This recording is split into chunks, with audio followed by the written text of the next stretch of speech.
আসলে কি জানেন, মাঝে মধ্যে ভাবি মৃত্যু একদিন আমারও হবে।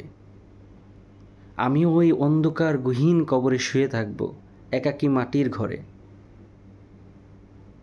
ওই সাদা কাপন পরাবে, গোসল করাবে, আসবে। আমি শাওন, যদি আমি এখন মারা যাই, তো কালকে আমি ওই অন্ধকার গহীন কবরে চলে যাব।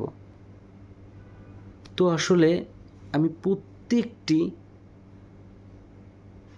মা বাবাকে বলতে চাই, বিশেষ করে মেয়ের বাবাকে, প্রতিষ্ঠিত সরকারিবান বা প্রচুর টাকা পয়সাওয়ালা ছেলেকে দেখে মেয়ের বিয়ে দিবেন না। ছেলেটার খোঁজ নিন, মন মানসিকতা দেখুন, তার ফ্যামিলি কেমন দেখুন, মধ্যবিত্ত হোক, তার থেকেও গরিব হোক, যদি আপনার থাকে আপনার জামাইকে আপনি দিয়ে ওইভাবে সন্তানের মতন করে নেবেন।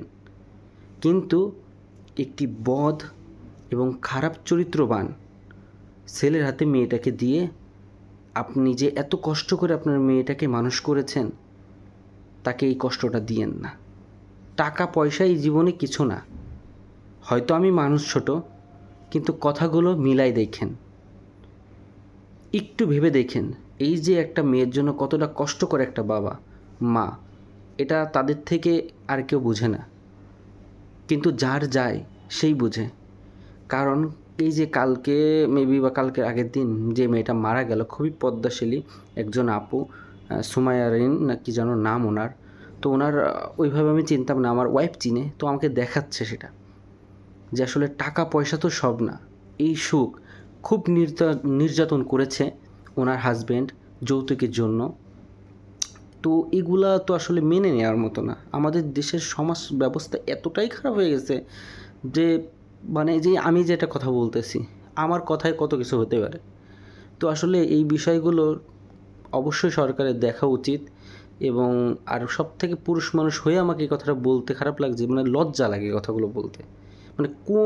মানে কোন মায়ের ছেলে এরা, যে একটা মেয়ের প্রতি, তো মানে যে মেয়েটাকে মনে করেন এতদিন অনলাইনে বোরকা, ওনার পেজ ছিল একটা, উনিও তো বোরকা সেল করতো অনলাইনে, তো ওনাকে আজ পর্যন্ত কেউ দেখতে পারে নাই আমার জানা যতটুকু। তো এখন তাকে দেখতেছে যে একটা পাপ, বা তাকে পোস্টমর্টম করবে হয়তো বা, কারণ মৃত্যুটা অন্যভাবে গেছে। তো সব মিলিয়েই যে এই কাজগুলা, আল্লাহ মাফ করুক। আর এই সব ছেলেদেরকে এখান থেকে শিক্ষা নেওয়া উচিত, এগুলো করো না ভাই। ক্ষণস্থায়ী দুনিয়া, জীবন চিরদিনের নয়। ভালো লাগলে এটা শেয়ার করবেন। সবাই ভালো থাকবেন, সুস্থ থাকবেন। আল্লাহ হাফেজ। আর ভিডিওতে খারাপ কিছু বলে থাকলে মাফ করবেন।